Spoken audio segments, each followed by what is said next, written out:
ਸਤਿ ਸ਼੍ਰੀ ਅਕਾਲ ਸਟੂਡੈਂਟਸ, ਮੈਂ Rupinder Kaur, lecturer chemistry Guru Nanak Dev polytechnic college Ludhiana.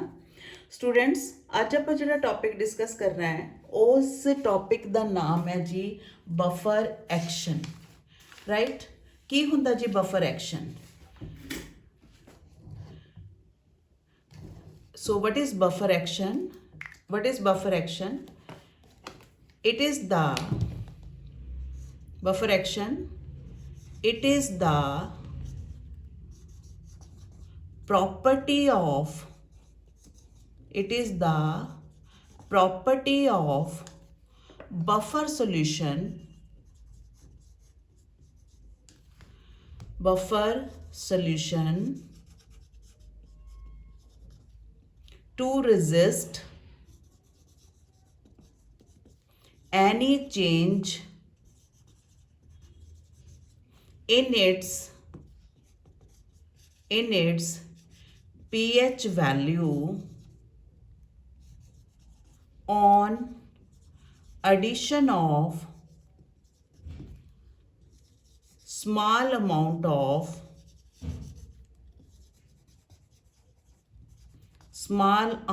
of acid or base to it. Right? So buffer ਦਾ ਉਹ ਗੁਣ ਜਿਹਦੇ ਵਿੱਚ ਐਸਿਡ ਜਾਂ ਬੇਸ ਮਿਕਸ ਕਰਨ ਤੇ ਇਹ ਆਪਣੀ pH ਨੂੰ ਚੇਂਜ ਨਹੀਂ ਹੋਣ ਦਿੰਦਾ। ਬਫਰ ਦੀ ਉਸ ਪ੍ਰੋਪਰਟੀ ਨੂੰ ਅਸੀਂ ਕਹਿੰਦੇ ਆ that property is known as the buffer action. Right? So this is the property due to which any buffer solution resists any change in its pH value on addition of small amount of acid or small amount of base. Right? So next ji buffer action करना है ਆਪਾਂ अलग-अलग species the. buffer action of acidic buffer or buffer action of basic buffer, buffer action of simple buffer. Right? So पहला topic ਜਿਹੜਾ ਆਪਾਂ discuss ਕਰਨ ਲੱਗੇ ਆ that topic is buffer action of simple buffer. The name of that topic is buffer action of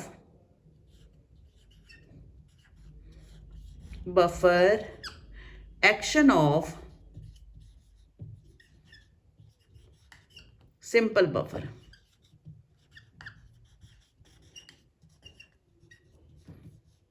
simple buffer ਕਿਸ ਤਰ੍ਹਾਂ ਆਪਣੀ pH value ਨੂੰ ਚੇਂਜ ਹੋਣ ਤੋਂ ਰੋਕਦਾ ਹੈ।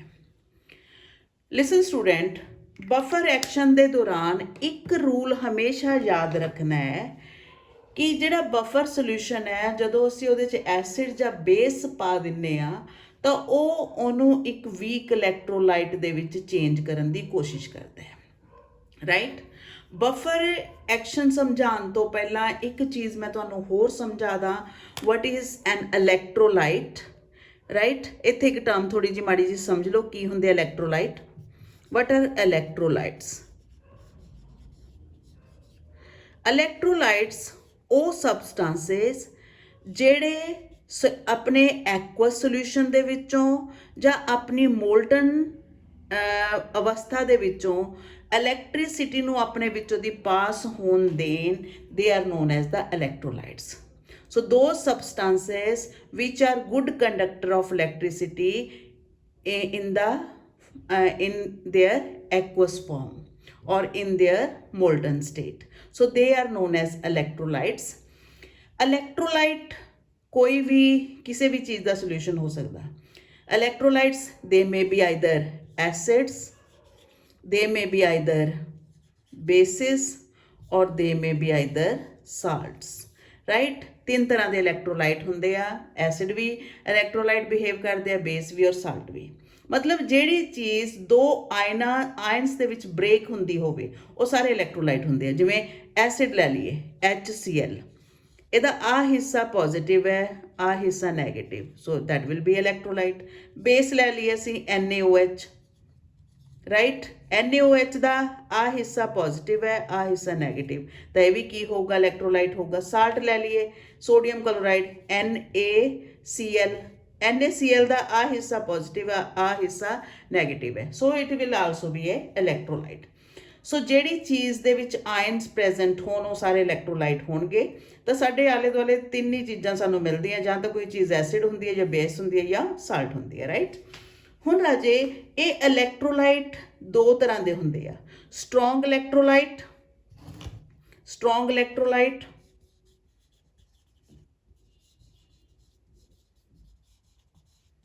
ਸਟਰੋਂਗ ਇਲੈਕਟ੍ਰੋਲਾਈਟ ਜਿਨ੍ਹਾਂ ਦੀ ਕੰਪਲੀਟ ਆਇਓਨਾਈਜੇਸ਼ਨ ਹੋ ਜਾਵੇ।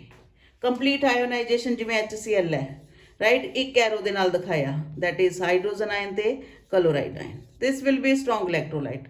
ਲੇਕਿਨ ਇਹਦੇ ਕੰਪੈरेटिवली ਜੇ ਮੈਂ ਐਸਟਿਕ ਐਸਿਡ ਲੈ ਲਾਂ, ਸਪੋਜ਼ CH3COOH, ਲੇਕਿਨ ਇਹਦੀ ਆਇਓਨਾਈਜੇਸ਼ਨ ਮੈਨੂੰ ਡਬਲ ਐਰੋ ਨਾਲ ਦਿਖਾਣੀ ਪਊਗੀ ਕਿਉਂਕਿ ਇਹਦੀ ਕੰਪਲੀਟ ਆਇਓਨਾਈਜੇਸ਼ਨ ਨਹੀਂ ਹੁੰਦੀ। ਇਹ ਐਸੀਟੇਟ ਆਇਨਸ ਦੇ ਵਿੱਚ ਟੁੱਟਣਗੇ ਪਲੱਸ ਹਾਈਡਰੋਜਨ ਆਇਨ ਦੇ ਵਿੱਚ ਟੁੱਟਣਗੇ, ਰਾਈਟ। ਸੋ ਇਹ ਵੀਕ ਇਲੈਕਟ੍ਰੋਲਾਈਟ ਹੋ ਗਿਆ, ਔਰ ਆ ਜਿਹੜਾ ਹੈ ਦਿਸ ਇਜ਼ ਸਟਰੋਂਗ ਇਲੈਕਟ੍ਰੋਲਾਈਟ, ਜਿਹਦੀ डिसोसीएशन ਜਾਂ ਆਇਓਨਾਈਜੇਸ਼ਨ ਨੂੰ ਇੱਕ ਐਰੋ ਨਾਲ ਹੀ ਦਿਖਾਇਆ ਜਾਵੇ, ਸਟਰੋਂਗ ਇਲੈਕਟ੍ਰੋਲਾਈਟ, ਰਾਈਟ। ਔਰ ਜਿਹਦੀ ਡਿਗਰੀ ਆਫ डिसोसीएशन ਮੈਕਸਿਮਮ ਹੋਵੇ, ਮਤਲਬ ਇਹਦੇ ਆਇਨਸ ਮੈਕਸਿਮਮ ਇੱਕ ਦੂਜੇ ਨਾਲ ਵੱਖਰੇ ਹੋ ਜਾਣ ਜਦੋਂ ਅਸੀਂ ਇਹਨੂੰ ਘੋਲ ਦੀ ਫਾਰਮ ਦੇ ਵਿੱਚ ਚੇਂਜ ਕਰੀਏ ਜਾਂ ਇਹਨੂੰ ਅਸੀਂ ਮੈਲਟ ਕਰ ਲਈਏ। ਵੀਕ ਇਲੈਕਟ੍ਰੋਲਾਈਟ ਜਿਹਦੀ ਕੰਪਲੀਟ ਆਇਓਨਾਈਜੇਸ਼ਨ ਪੋਸੀਬਲ ਨਾ ਹੋਵੇ, ਰਾਈਟ। ਜਿਵੇਂ ਆਹ ਵੀਕ ਐਸਿਡ ਹੈ ਸਾਡੇ ਕੋਲ, ਸੋ ਇਹਦੀ ਕੰਪਲੀਟ ਆਇਓਨਾਈਜੇਸ਼ਨ ਪੋਸੀਬਲ ਨਹੀਂ ਹੋਏਗੀ, ਤਾਂ ਇਸ ਕਰਕੇ ਅਸੀਂ ਇਹਨੂੰ ਕਿਹੜੀ ਕੈਟਾਗਰੀ ਦੇ ਵਿੱਚ ਲਿਖਾਂਗੇ, ਵੀਕ ਇਲੈਕਟ੍ਰੋਲਾਈਟਸ। ਤਾਂ ਜਿੰਨੇ ਵੀ ਸਟਰੋਂਗ ਐਸਿਡ ਹੁੰਦੇ ਆ ਸਟਰੋਂਗ ਇਲੈਕਟ੍ਰੋਲਾਈਟ ਹੋਣਗੇ, ਜਿੰਨੇ ਵੀ ਵੀਕ ਐਸਿਡ ਹੁੰਦੇ ਵੀਕ ਇਲੈਕਟ੍ਰੋਲਾਈਟ ਹੋਣਗੇ। ਇਸੇ ਤਰ੍ਹਾਂ strong bases strong electrolyte, weak bases weak electrolyte, right. So ਇਹ ਇਲੈਕਟ੍ਰੋ ਬਫਰ ਐਕਸ਼ਨ ਦੇ ਵਿੱਚ ਕਿਸੇ ਵੀ ਬਫਰ ਨੇ ਕਿਸ ਤਰੀਕੇ ਦੇ ਨਾਲ ਕੰਮ ਕਰਨਾ, ਉਹਦਾ ਮੇਨ ਕੰਮ ਕੀ ਹੈ, ਜਦੋਂ ਕੋਈ ਵੀ ਐਸਿਡ ਪਾਣੀ ਦੇ ਵਿੱਚ ਐਸਿਡ ਦੇ ਹਾਈਡਰੋਜਨ ਆਇਨ ਐਡ ਕਰੋ ਜਾਂ ਬੇਸ ਦੇ OH ਆਇਨ ਐਡ ਕਰੋ, ਉਹਨਾਂ ਨੇ ਕਿਸੇ ਨਾ ਕਿਸੇ ਤਰੀਕੇ ਉਹਨਾਂ ਨੂੰ ਇੱਕ ਵੀਕ ਇਲੈਕਟ੍ਰੋਲਾਈਟ ਦੇ ਵਿੱਚ ਚੇਂਜ ਕਰਨ ਦੀ ਕੋਸ਼ਿਸ਼ ਕਰਨੀ ਹੈ। ਸੋ ਪਹਿਲਾਂ ਆਪਾਂ ਬਫਰ ਐਕਸ਼ਨ ਡਿਸਕਸ ਕਰਨ ਲੱਗੇ ਹਾਂ, ਸਿੰਪਲ ਬਫਰ। ਸਿੰਪਲ ਬਫਰ ਅਸੀਂ ਕਿਹਨੂੰ ਕਿਹਾ ਸੀ, this is the salt solution of salt of weak acid and weak base. ਮਤਲਬ ਕਿਹੜਾ ਸਾਲਟ ਲੈਣਾ, ਜਿਹਦਾ ਐਸਿਡਿਕ ਹਿੱਸਾ ਵੀ ਵੀਕ ਹੈ ਤੇ ਜਿਹਦਾ ਬੇਸਿਕ ਹਿੱਸਾ ਵੀ ਵੀਕ ਹੈ। ਉਹ ਔਰ ਐਸਾ ਸਾਲਟ ਕਿਹੜਾ ਹੈ ਸਾਡੇ ਕੋਲ, ਜਿਸ ਤਰ੍ਹਾਂ ਸਾਡੇ ਕੋਲ ਆ ਹੋਇਆ ਐਸਿਡਿਕ ਹਿੱਸਾ weak acetate ion, right, basic ਹਿੱਸਾ weak, that is ammonium ion.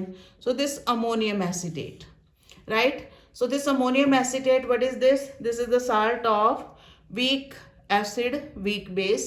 So ਇਹਦੀ ਅਸੀਂ ਜਦੋਂ ਵੀ ਬਫਰ ਐਕਸ਼ਨ ਕਰਨਾ, ਪਹਿਲੇ ਇਹਨੂੰ ਕਿੱਦਾਂ ਸਟੈਪ ਡਿਵਾਈਡ ਕਰਨੇ ਆ, ਪਹਿਲੇ ਸਟੈਪ ਦੇ ਵਿੱਚ ਬਫਰ ਦਾ ਫਾਰਮੂਲਾ ਲਿਖਣਾ, ਰਾਈਟ। ਦੂਸਰੇ ਸਟੈਪ ਦੇ ਵਿੱਚ, ਸੈਕਿੰਡ ਸਟੈਪ ਦੇ ਵਿੱਚ ਜਦੋਂ ਤੁਸੀਂ ਬਫਰ ਡਿਸਕਸ ਕਰਨਾ, ਬਫਰ ਐਕਸ਼ਨ, ਜਿਹੜਾ ਵੀ ਤੁਸੀਂ ਬਫਰ ਲਿੱਤਾ ਉਹਦੀ ਆਇਓਨਾਈਜੇਸ਼ਨ ਕਰਨੀ ਹੈ। ਸਾਡੇ ਕੋਲ ਦਿਸ ਵਨ, ਇਹ ਵੀਕ ਇਲੈਕਟ੍ਰੋਲਾਈਟ ਹੈ, ਇਸ ਕਰਕੇ ਇਹਦੀ ਅਸੀਂ ਆਇਓਨਾਈਜੇਸ਼ਨ ਡਬਲ ਐਰੋ ਨਾਲ ਦਿਖਾਵਾਂਗੇ। ਸੋ ਇਹ ਦੋ ਆਇਨ ਦਊਗਾ ਸਾਡੇ ਕੋਲ, ਐਸੀਟੇਟ ਆਇਨ, ਔਰ ਦੂਸਰੇ ਆਇਨ ਕਿਹੜੇ ਆ ਸਾਡੇ ਕੋਲ, these ions are ammonium ion, right, ਠੀਕ। ਤੀਸਰਾ step, this is step first step ਦੇ ਵਿੱਚ ਤੁਸੀਂ ਬਫਰ ਦਾ ਫਾਰਮੂਲਾ ਲਿਖਣਾ। ਸਟੈਪ ਸੈਕਿੰਡ ਦੇ ਵਿੱਚ ਜਿਹੜਾ ਵੀ ਬਫਰ ਯੂਜ਼ ਕਰ ਰਹੇ ਹੋ ਉਹਦੀ ਆਇਓਨਾਈਜੇਸ਼ਨ ਕਰਨੀ ਹੈ ਤੁਸੀਂ। ਸਟੈਪ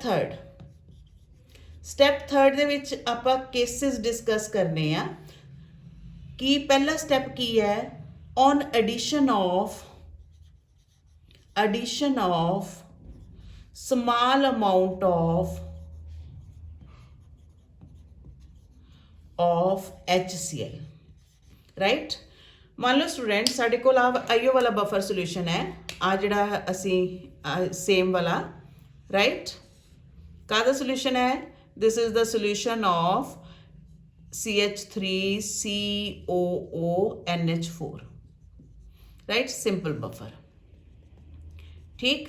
ਪਹਿਲਾ ਕੇਸ ਅਸੀਂ ਡਿਸਕਸ ਕਰਨ ਲੱਗੇ ਹਾਂ। ਪਹਿਲੇ ਕੇਸ ਦੇ ਵਿੱਚ ਕੀ ਕੀਤਾ, ਅਸੀਂ ਇਸ ਬਫਰ ਦੇ ਵਿੱਚ ਕੀ ਐਡ ਕਰਦੇ, HCl ਐਡ ਕਰਤਾ, HCl, ਰਾਈਟ। HCl ਜਦੋਂ ਪਾਵਾਂਗੇ ਸਾਡੇ ਕੋਲ ਬਫਰ ਦੇ ਵਿੱਚ ਹਾਈਡਰੋਜਨ ਆਇਨ ਵੀ ਦਊਗਾ, ਦੂਸਰੇ ਆਇਨ ਕਿਹੜੇ ਦਊਗਾ, ਉਹ ਕਿਹੜੇ ਆ, ਕਲੋਰਾਈਡ ਆਇਨਸ, ਰਾਈਟ। ਤਾਂ ਇਹ ਸਟਰੋਂਗ ਇਲੈਕਟ੍ਰੋਲਾਈਟ ਹੈ HCl। ਜਦੋਂ ਅਸੀਂ ਇਹਨੂੰ ਪਾਣੀ ਦੇ ਵਿੱਚ ਬਫਰ ਸੋਲੂਸ਼ਨ ਦੇ ਵਿੱਚ ਪਾਵਾਂਗੇ ਇਹਦੀ ਕੰਪਲੀਟ ਆਇਓਨਾਈਜੇਸ਼ਨ ਹੋ ਜਾਣੀ ਹੈ, ਔਰ ਆਇਓਨਾਈਜੇਸ਼ਨ ਦੇ ਦੌਰਾਨ ਇਹ ਸਾਡੇ ਕੋਲ ਕੀ ਬਣਾਊਗਾ, HCl ਇਹਨੇ ਕਿਹੜੇ ਆਇਨਸ ਜਿਹੜੇ ਆ ਪਾਣੀ ਦੇ ਵਿੱਚ ਐਡ ਕਰਤੇ, hydrogen ion in aqua solution plus chloride ion in aqua solution, right. ਹੁਣ ਰਾਜੇ ਜਦੋਂ ਹਾਈਡਰੋਜਨ ਆਇਨ ਦੀ ਪਰਸੈਂਟੇਜ ਇਸ ਸੋਲੂਸ਼ਨ ਦੇ ਵਿੱਚ ਵੱਧ ਗਈ ਤਾਂ ਇਹਦੀ ਪੀਐਚ ਜਿਹੜੀ ਆ ਡੈਫੀਨੇਟਲੀ ਡਾਊਨ ਹੋਣ ਦੀ ਕੋਸ਼ਿਸ਼ ਕਰੂਗੀ, ਰਾਈਟ। ਹੁਣ ਇਹ ਕੌਣ ਹੈ, ਬਫਰ। ਬਫਰ ਦਾ ਤਾਂ ਗੁਣ ਹੀ ਇਹ ਹੈ ਕਿ ਜੇ ਇਹਦੇ 'ਚ ਥੋੜਾ ਜਿਹਾ ਐਸਿਡ ਪਾ ਦਿਓ ਜਾਂ ਬੇਸ ਪਾ ਦਿਓ, ਇਹ ਆਪਣੀ ਪੀਐਚ ਨੂੰ ਹਿੱਲਣ ਨਹੀਂ ਦਿੰਦਾ, ਰਾਈਟ। ਤਾਂ ਇਹਨੇ ਆਪਣੀ ਪੀਐਚ ਦੀ ਚੇਂਜ ਹੋਣ ਨੂੰ ਕਿੱਦਾਂ ਰੋਕਣਾ ਹੈ, ਉਹਨੇ ਇਹਨਾਂ ਹਾਈਡਰੋਜਨ ਆਇਨ ਨੂੰ ਜਲਦੀ ਯੂਜ਼ ਕਰ ਲੈਣਾ, ਉਹਨਾਂ ਨੂੰ ਚੇਂਜ ਕਰ ਲੈਣਾ ਕਿਸੇ ਵੀਕ ਇਲੈਕਟ੍ਰੋਲਾਈਟ ਦੇ ਵਿੱਚ। ਹੁਣ ਸਾਡੇ ਬਫਰ ਦੇ ਵਿੱਚ ਕਿਹੜੇ ਆਇਨ ਹੈ, ਐਸੀਟੇਟ ਆਇਨ ਤੇ ਅਮੋਨੀਅਮ ਆਇਨ, ਰਾਈਟ। ਤਾਂ ਆ ਜਿਹੜੇ acetate ion hydrogen ion release ਹੋਏ, ਇਮੀਡੀਏਟਲੀ ਬਫਰ ਦੇ ਜਿਹੜੇ ਐਸੀਟੇਟ ਆਇਨ ਹੈ, ਆਹ ਵਾਲੇ ਆਇਨ, ਰਾਈਟ, ਭੱਜੇ ਆਣਗੇ। ਆ ਜਿਹੜੀ ਹਾਈਡਰੋਜਨ ਹੈਗੀ ਹੈ ਇਹਦੇ ਨਾਲ ਰਿਐਕਟ ਕਰ ਜਾਣਗੇ ਔਰ ਇਹਦੇ ਨਾਲ ਰਿਐਕਟ ਕਰਕੇ ਇਹਨੂੰ ਕਾਹਦੇ 'ਚ ਚੇਂਜ ਕਰ ਦੇਣਗੇ, ਐਸਿਟਿਕ ਐਸਿਡ, ਰਾਈਟ। ਔਰ ਆ ਜਿਹੜਾ ਐਸਿਟਿਕ ਐਸਿਡ ਹੈ, it is a weak electrolyte. ਨਾ ਇਹ ਇਲੈਕਟ੍ਰੋਲਾਈਟ ਹਿੱਲੂਗਾ, ਨਾ ਹੀ ਹਾਈਡਰੋਜਨ ਆਇਨ ਨੂੰ ਘੁੰਮਣ ਨੂੰ ਮਿਲੂਗਾ ਔਰ ਨਾ ਹੀ ਸੋਲੂਸ਼ਨ ਦੀ ਪੀਐਚ ਵੈਲਿਊ ਜਿਹੜੀ ਆ ਉਹ ਚੇਂਜ ਹੋਊਗੀ, ਰਾਈਟ। ਇਹ ਸੀਗਾ ਸਾਡੇ ਕੋਲ ਸਟੈਪ 3rd। ਹੁਣ ਆਪਾਂ ਸਟੈਪ 4th ਦੇ ਵਿੱਚ ਕੀ ਡਿਸਕਸ ਕਰਨਾ ਹੈ, on addition of small amount of sodium hydroxide, step 4th, right. Step 4th ਕੀ ਹੈ, step 4th on addition of small amount of base. ਔਰ ਬੇਸ ਆਪਾਂ ਕਿਹੜਾ ਐਡ ਕੀਤਾ ਹੈ, what is this base, NaOH, on addition of small amount of base. ਹੁਣ ਆਪਾਂ ਇਹਦੇ 'ਚ ਕੀ ਐਡ ਕਰ ਦੇਣਾ ਹੈ, ਥੋੜਾ ਜਿਹਾ ਅਮਾਊਂਟ ਕਾਹਦਾ ਐਡ ਕਰ ਦਈਏ, base the, small amount of base, that base is NaOH, right। on addition of small amount of base to it, right। base add ਕੀਤਾ ਤੁਸੀਂ, base add ਕੀਤਾ, base ਕਿਹੜਾ ਹੈ, NaOH add ਕੀਤਾ, NaOH। ਜਦੋਂ ਤੁਸੀਂ ਇਹਦੇ 'ਚ ਬੇਸ ਐਡ ਕੀਤਾ ਤਾਂ ਨੈਚੁਰਲੀ ਇਹ ਸਟਰੋਂਗ ਇਲੈਕਟ੍ਰੋਲਾਈਟ ਹੈ, ਇਹਨੇ ਇਮੀਡੀਏਟਲੀ ਡਿਸੋਸੀਏਟ ਹੋ ਜਾਣਾ ਸਾਡੇ ਕੋਲ ਸੋਡੀਅਮ ਆਇਨ, ਨਾਲ ਹੀ ਡਿਸੋਸੀਏਟ ਹੋ ਜਾਣਾ OH ਆਇਨ ਦੇ ਵਿੱਚ, ਰਾਈਟ। ਤਾਂ OH ਆਇਨ ਦੀ ਮਾਤਰਾ ਹੁਣ ਅਸੀਂ ਇਸ ਸੋਲੂਸ਼ਨ ਦੇ ਵਿੱਚ ਕੀ ਐਡ ਕਰਤਾ, we have added small amount of base, right. ਸਾਡੇ ਕੋਲ ਸੋਲੂਸ਼ਨ ਹੀ ਸੀਗਾ ਸਿੰਪਲ ਬਫਰ ਦਾ, ਠੀਕ ਹੈ, ਔਰ ਜਿਹਦੀ ਪੀਐਚ ਜਿਹੜੀ ਆ ਫਿਕਸ ਸੀਗੀ। ਹੁਣ ਆਪਾਂ ਇਹਦੇ ਵਿੱਚ ਕੀ ਐਡ ਕਰਤਾ, ਬੇਸ ਐਡ ਕਰਤਾ, ਸਮਾਲ ਅਮਾਊਂਟ ਆਫ ਬੇਸ, ਜਿਹਦੇ ਵਿੱਚ ਕਿਹੜੇ ਆਇਨ ਹੋਣਗੇ, OH ਆਇਨ। ਸਪੋਜ਼ ਅਸੀਂ ਬੇਸ ਕਿਹੜਾ ਐਡ ਕੀਤਾ, NaOH, ਇਹਦੇ 'ਚ ਕਿਹੜੇ ਆਇਨ ਦਊਗਾ, ਸੋਡੀਅਮ ਆਇਨ, ਦੂਸਰੇ ਆਇਨ ਕਿਹੜੇ ਹੋਣਗੇ, OH ਆਇਨ। OH ਆਇਨ ਦੀ ਮਾਤਰਾ ਇਸ ਸੋਲੂਸ਼ਨ 'ਚ ਵਧਣ ਕਰਕੇ ਇਹਦੀ ਪੀਐਚ ਜਿਹੜੀ ਆ ਉਹ ਅਪ ਹੋਣੀ ਸ਼ੁਰੂ ਹੋ ਜੂਗੀ। ਹੁਣ ਇਹ ਬਫਰ ਹੈ ਜਿਹਨੇ ਆਪਣੀ ਪੀਐਚ ਨੂੰ ਅਪ ਹੋਣ ਨਹੀਂ ਦੇਣਾ। How it will resist that change in its pH value, ਤਾਂ ਆਪਣੀ ਪੀਐਚ ਵੈਲਿਊ ਨੂੰ ਕਿਸ ਤਰੀਕੇ ਦੇ ਨਾਲ ਰੋਕੂਗਾ ਚੇਂਜ ਹੋਣ ਤੋਂ, ਜਿਵੇਂ ਹੀ ਇਹਦੇ ਵਿੱਚ OH ਆਇਨ ਦੀ ਮਾਤਰਾ ਵਧੀ ਤਾਂ ਇਹਨੇ ਉਹਨੂੰ ਇਸ ਤਰ੍ਹਾਂ ਦੇ ਇਲੈਕਟ੍ਰੋਲਾਈਟ ਦੇ ਵਿੱਚ ਚੇਂਜ ਕਰਨ ਦੀ ਕੋਸ਼ਿਸ਼ ਕਰਨੀ ਆ ਜਿਹੜੇ ਇਲੈਕਟ੍ਰੋਲਾਈਟ ਈਜ਼ਲੀ ਡਿਸੋਸੀਏਟ ਨਾ ਹੁੰਦਾ ਹੋਵੇ, ਰਾਈਟ। ਹੁਣ OH ਨੂੰ ਕੌਣ ਬੈਲੈਂਸ ਕਰੂਗਾ, ਕਿਹੜਾ ਵੀਕ ਇਲੈਕਟ੍ਰੋਲਾਈਟ ਬਣਾ ਸਕਦਾ, ਉਦੋਂ ਆਹ ਵਾਲੇ ਆਇਨ ਆਉਣਗੇ, ਰਾਈਟ। ਇਮੀਡੀਏਟਲੀ ਅਮੋਨੀਅਮ ਆਇਨ ਜਿਹੜੇ ਆ ਉਹ OH ਆਇਨ ਦੇ ਨਾਲ ਰਿਐਕਟ ਕਰਕੇ ਅਮੋਨੀਅਮ ਹਾਈਡਰੋਕਸਾਈਡ ਬਣਾ ਦੇਣਗੇ। And this ammonium hydroxide is a weak electrolyte.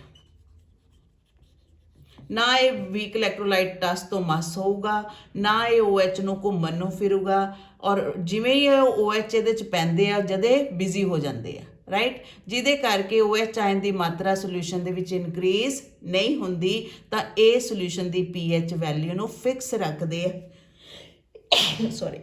ਉਹਨੂੰ ਚੇਂਜ ਹੋਣ ਨਹੀਂ ਦਿੰਦੇ। ਸੋ ਆਪਾਂ ਇਹ ਕੀ ਚੀਜ਼ ਡਿਸਕਸ ਕੀਤੀ ਹੈ, that is the buffer action of simple buffer.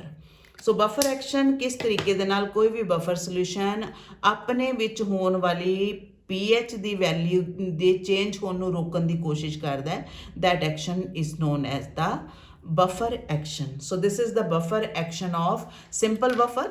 ਇਸ ਤੋਂ ਅਗਲੀ ਜਿਹੜੀ ਮੈਂ ਵੀਡੀਓ ਹੈ ਉਹਦੇ ਵਿੱਚ ਡਿਸਕਸ ਕਰਾਂਗੇ ਆਪਾਂ buffer action of mixed buffer, right. Mixed buffer ਜਿਹੜਾ ਉਹ ਕਿਸ ਤਰੀਕੇ ਦੇ ਨਾਲ ਰਿਐਕਟ ਕਰਦਾ ਹੈ। ਸੋ again this question is very very important. So buffer solution the total ਮਿਲਾ ਕੇ ਜਿਹੜਾ ਟੌਪਿਕ ਹੈ ਕਾਫੀ ਜ਼ਿਆਦਾ ਇੰਪੋਰਟੈਂਟ ਹੈ, buffer action of mixed buffer.